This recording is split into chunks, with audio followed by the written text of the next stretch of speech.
आज हम बात करेंगे इतिहास का समाजशास्त्र के साथ सहसंबंध, संबंध अथवा समवाय विषय पर। सर्वप्रथम पृष्ठभूमि देखेंगे। इसके अंतर्गत समाजशास्त्र का कार्यक्षेत्र, इतिहास का क्या कार्यक्षेत्र है, दोनों में समवाय की या सहसंबंध की क्या संभावनाएं हैं, इस पर विचार करेंगे पृष्ठभूमि में। इसके पश्चात समवाय के अवसर कौन कौन से हैं, क्या अवसर हैं, कब सहसंबंध या समवाय या संबंध स्थापित होता है, इसके ऊपर चर्चा करेंगे।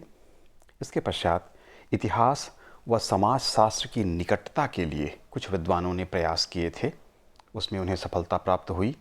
कहाँ तक सफलता प्राप्त हुई, इस पर बात होगी। और अंत में महत्वपूर्ण विचारों के साथ हम निष्कर्ष पर विचार करेंगे। तो आइए चर्चा प्रारंभ करते हैं। इतिहास का समाजशास्त्र के साथ संबंध या सहसंबंध। समाजशास्त्र के कार्यक्षेत्र के विषय में देख लेते हैं। समाजशास्त्र में एक सामाजिक प्राणी के रूप में मानव का उसके समाज के साथ अंतर संबंधों का अध्ययन किया जाता है।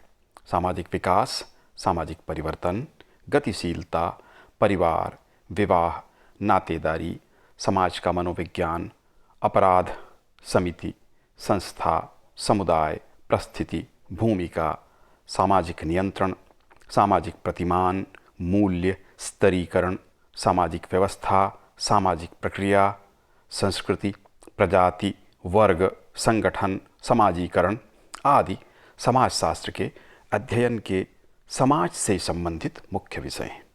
मूलतः समाज से जुड़ी हुई जितनी भी, चाहे वो समस्याएं हों, चाहे वो विचार हों, उसकी अंतः प्रक्रिया हो, इस पर समाजशास्त्र मुख्य रूप से विचार करता है, अध्ययन करता है।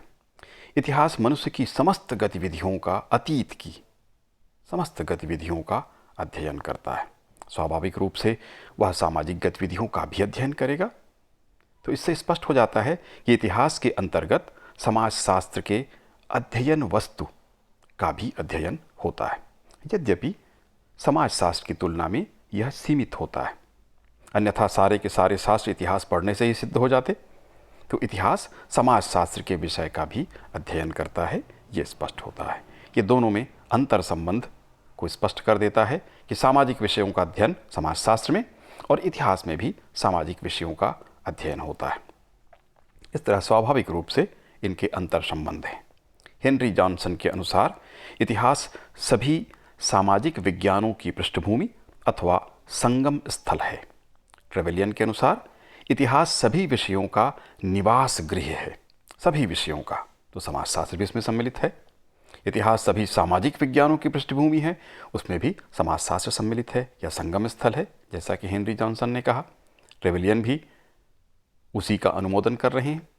काम्ट के अनुसार इतिहास सामाजिक भौतिक शास्त्र है। इसके अंतर्गत मानवीय व्यवहार के सामान्य नियमों का अध्ययन किया जाता है। टाइन भी लिखते हैं, सामाजिक अणुतत्वों ने ही इतिहास का निर्माण किया है। इन सब से स्पष्ट होता है कि समाजशास्त्र और इतिहास कितने गहरे रूप से अंतर संबंधित हैं। मानव तथा मानव का सामाजिक व्यवहार, उसके सामाजिक क्रियाकलाप आदि का अध्ययन इतिहास भी करता है तथा समाजशास्त्र के अध्ययन की भी मुख्य विषय वस्तु यही है। अतः दोनों का संबंध अन्योन्याश्रित है, यह स्पष्ट है। अब हम देख लेते हैं कि सहसंबंध अथवा समवाय के क्या अवसर हैं, किन अवसरों पर यह सहसंबंध स्थापित होता है। पहला, ऐतिहासिक समाजशास्त्र अथवा सामाजिक इतिहास के अध्ययन हेतु।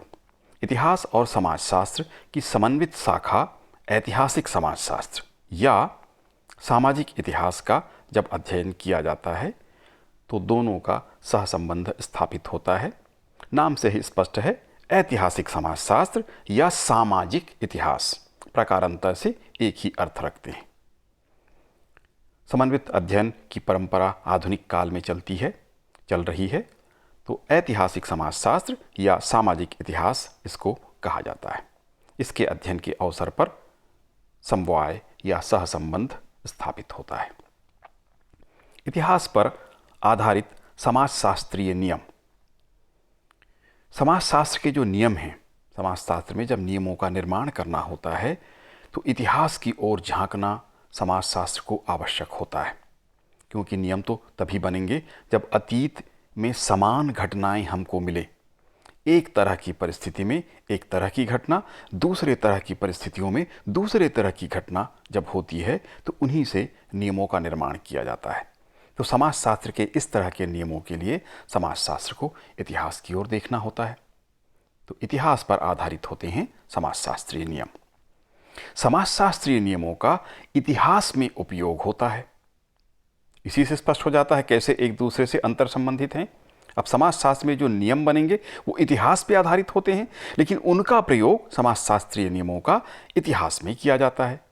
इतिहास के विश्लेषण में समाजशास्त्रीय नियमों की जब आवश्यकता होती है, जिस समय सामाजिक विकास की व्याख्या हो, सामाजिक परिवर्तन के बारे में कुछ लिखना हो, अध्ययन करना हो, संस्कृतिकरण की चर्चा हो, आदि आदि अनेक इस तरह के विषय हैं। जब इनकी चर्चा करनी हो तो इतिहास को समाजशास्त्र की ओर देखना होता है, उसके नियमों, उसके सिद्धांतों को स्वीकार करना पड़ता है निष्कर्ष के रूप में, और उसी के आधार पर इतिहास में विश्लेषण का कार्य किया जाता है। अगला है सामाजिक संगठन के इतिहास का जो लेखन हो या उसका अध्ययन हो। सामाजिक संगठन का इतिहास जब भी लिखना हो, समाजशास्त्र की ओर इतिहास देखता है या समवाय स्थापित करता है। किस तरह के संगठन हैं समाज में, जाति व्यवस्था है, किस प्रकार की संस्थाएं हैं, इन सब का अध्ययन करते हुए इतिहास को समाजशास्त्र का सहयोग लेना होता है, सहसंबंध स्थापित करना होता है।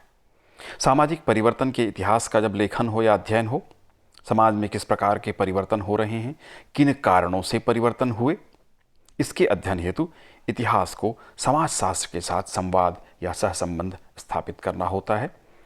सामाजिक परिवर्तन के नियम समाजशास्त्र द्वारा प्रतिपादित किए जाते हैं, अतः इस हेतु समाजशास्त्र के साथ समवाय या सहसंबंध या संबंध इतिहास स्थापित करता है। सामाजिक विकास के इतिहास लेखन जब करना हो या उसका अध्ययन करना हो, सामाजिक प्रगति अथवा समाज के विकास के अध्ययन हेतु भी इतिहास को समाजशास्त्र के साथ समवाय स्थापित करना होता है। विकास किन कारणों से हुआ, विकास यदि अवरुद्ध हुआ तो क्यों हुआ, विकास की गति क्या है, तीव्र गति है या धीमी गति है, क्यों है, इन सब का जब विश्लेषण इतिहास करता है तो वह समाजशास्त्रीय नियमों का या समाजशास्त्र के निष्कर्षों का उपयोग करता है। सामाजिक समस्याओं के अध्ययन हेतु, विभिन्न सामाजिक समस्याओं के अध्ययन हेतु इतिहास को समाजशास्त्र के साथ संवाद स्थापित करना होता है। उदाहरण के लिए दहेज प्रथा, जाति प्रथा, छुआछूत, सती प्रथा, इस तरह की अनेक कुरीतियाँ भारतीय समाज के संदर्भ में हम कह सकते हैं। तो इनका जब अध्ययन करना होता है इतिहास को, तो समाजशास्त्र का सहयोग लेना होता है। इतिहास के सामग्री संकलन में भी इतिहास लेखन का कार्य जब किया जाता है तो पहले सामग्री का संकलन होता है। सामग्री के संकलन के अवसर पर भी समाजशास्त्रीय सिद्धांतों के आधार पर इस कार्य को करने में इतिहास को सुविधा प्राप्त होती है। इनका भी उपयोग होता है, तब भी समाजशास्त्र का सहारा लिया जाता है, सहयोग लिया जाता है। सभ्यताओं एवं संस्कृतियों के इतिहास के अध्ययन या लेखन हेतु, जब भी किसी सभ्यता, किसी देश की सभ्यता या संस्कृति, इसका जब अध्ययन करना होता है तो ये मुख्य अध्ययन वस्तु है समाजशास्त्र की। तो जब भी इतिहास में इनकी चर्चा होगी, इन पर विचार किया जाएगा, अध्ययन किया जाएगा, लेखन किया जाएगा, तो उस समय समाजशास्त्र के साथ समवाय या सहसंबंध स्थापित किया जाता है। इतिहास की असाधारण घटनाओं के विश्लेषण में समाजशास्त्र के सहयोग की आवश्यकता होती है। उदाहरण के लिए प्रथम विश्व युद्ध के प्रभावों का जब अध्ययन किया जाता है, बड़े सामाजिक दुष्परिणाम हुए थे। इसका उदाहरण भी हम दे सकते हैं कि बड़ी संख्या में पुरुष मारे गए थे, बड़े संख्या में अपंग व्यक्ति थे, स्त्रियों की संख्या अधिक हो गई थी, पुरुषों की संख्या कम, क्योंकि युद्ध में मुख्य रूप से पुरुष भाग ले रहे थे। अनेक सामाजिक दुष्परिणाम हुए थे। इसी प्रकार से विभिन्न बड़ी क्रांतियों के अवसर पर, चाहे फ्रांस की क्रांति हो, चीन की क्रांति हो, रूस की क्रांति हो, अमेरिका की क्रांति हो, चाहे भारत में क्रांति हो, इन जब विशिष्ट घटनाओं का अध्ययन किया जाता है तो उसके सामाजिक दुष्प्रभाव, प्रभाव आदि की चर्चा करनी होती है और इस अवसर पर इतिहास को समाजशास्त्र का सहयोग लेना होता है। इतिहास में समाजशास्त्रीय प्रविधियों का प्रयोग किया जाता है। समाजशास्त्र द्वारा प्रयुक्त विभिन्न प्रविधियों का इतिहास के अध्ययन अथवा लेखन हेतु भी इनका प्रयोग किया जाता है। इन अवसरों पर समाजशास्त्र के साथ समवाय स्थापित होता है।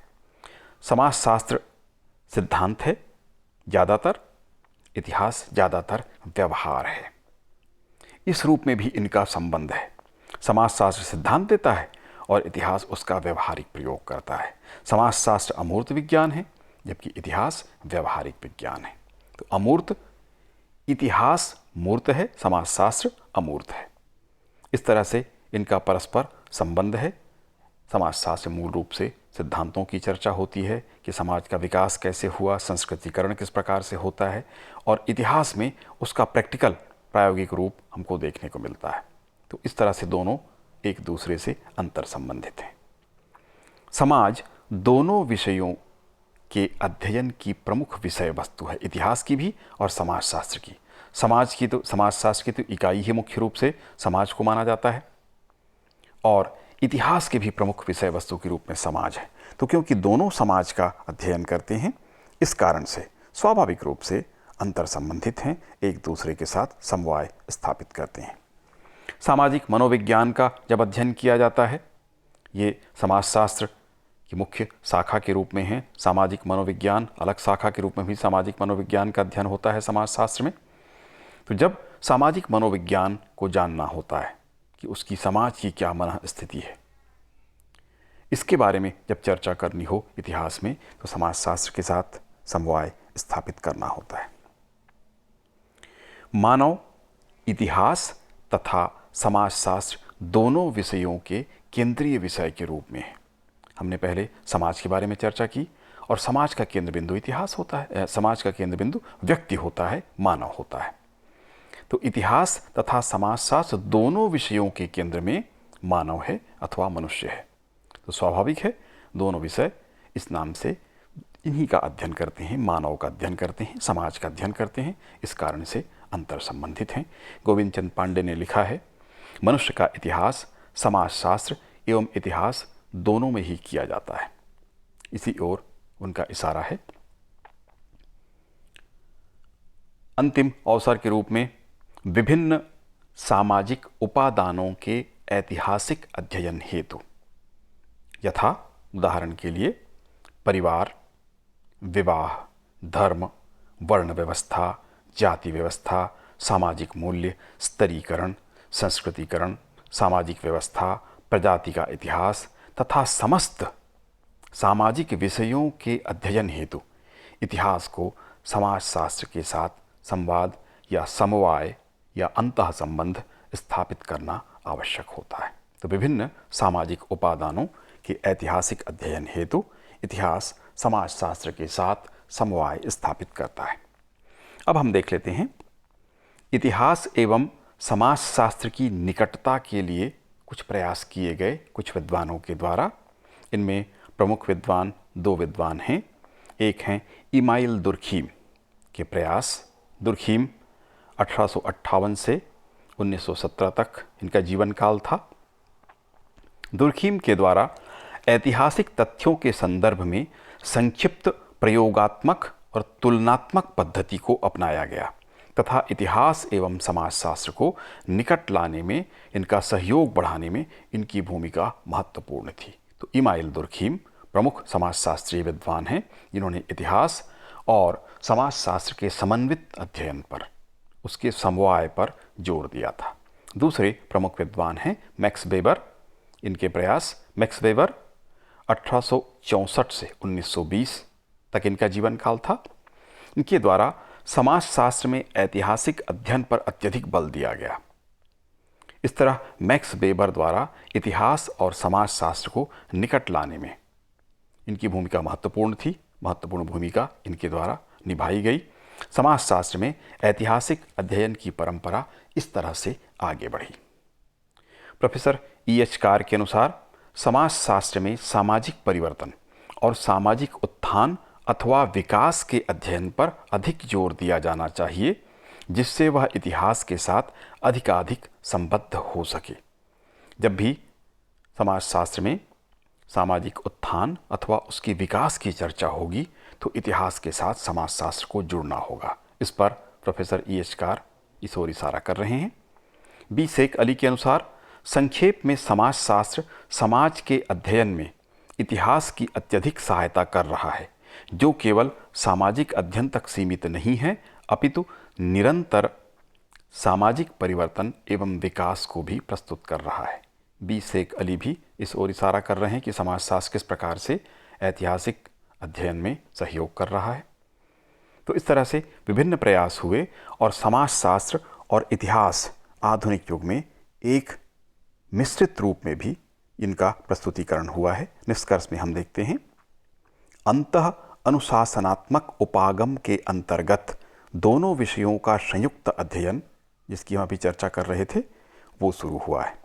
इतिहास में समाजशास्त्रीय परिप्रेक्ष्य से अध्ययन किया जाता है तथा समाजशास्त्र में ऐतिहासिक परिप्रेक्ष्य से घटनाओं का विश्लेषण किया जाता है। इस तरह अंतः अनुशासनात्मक उपागम के अंतर्गत अध्ययन विकसित हो रहा है।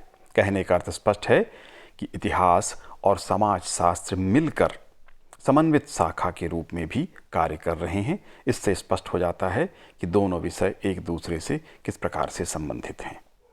समाजशास्त्र व इतिहास परस्पर सहयोगी हैं, ये बात तो स्पष्ट ही हो गई है कि एक दूसरे के सहयोगी हैं। मिलकर के उनका अध्ययन करना कैसे आवश्यक है, इस पर हमने चर्चा की, उसके अवसर पर भी हमने बात की। समाजशास्त्र का आधार इतिहास है। समाजशास्त्र में जब भी कोई नियम बनाना होता है, आधुनिक समाज के विषय में बनाना होता है, तो उसको पीछे के उस समाज की स्थितियों पर चर्चा करनी आवश्यक होती है, और जब भी वह अतीत की ओर झांकता है तो उसको इतिहास का सहारा लेना होता है। इस तरह से समाजशास्त्र का आधार इतिहास बन जाता है, या समाजशास्त्र के आधार के रूप में इतिहास कार्य करता है। ट्रेवेलियन के अनुसार सामाजिक इतिहास के अभाव में आर्थिक इतिहास मरुस्थल तथा राजनीतिक इतिहास अवर्णनीय रह जाता है। रेनियर ने लिखा, सामाजिक इतिहास आर्थिक इतिहास की पृष्ठभूमि और राजनीतिक इतिहास की कसौटी है। इन्होंने भी सामाजिक इतिहास पर जोर दिया, जो समाजशास्त्र और इतिहास को मिलकर बनता है। R.P. त्रिपाठी के अनुसार समाजशास्त्र के लिए इतिहास की उतनी ही आवश्यकता है जितनी इतिहास को समाजशास्त्र की। वस्तुतः इतिहास पर ही समाजशास्त्र की रचना संभव है। Doctor R.P. त्रिपाठी भी इसी पर जोर दे रहे हैं, दोनों के सहयोग पर, और उन्होंने तो ये भी कह दिया कि इतिहास पर ही समाजशास्त्र की रचना संभव है, क्योंकि समाजशास्त्र समाज के विभिन्न नियमों का, उसके विकास का, संस्कृतिकरण का, विभिन्न सामाजिक विषयों का जो भी नियम तैयार करता है, वह इतिहास के अध्ययन या पूर्व के समाजों के अध्ययन के द्वारा किया जाता है, जो उसको इतिहास उपलब्ध कराता है। इस तरह यह स्पष्ट है कि इतिहास और समाजशास्त्र का संबंध अत्यंत घनिष्ठ है।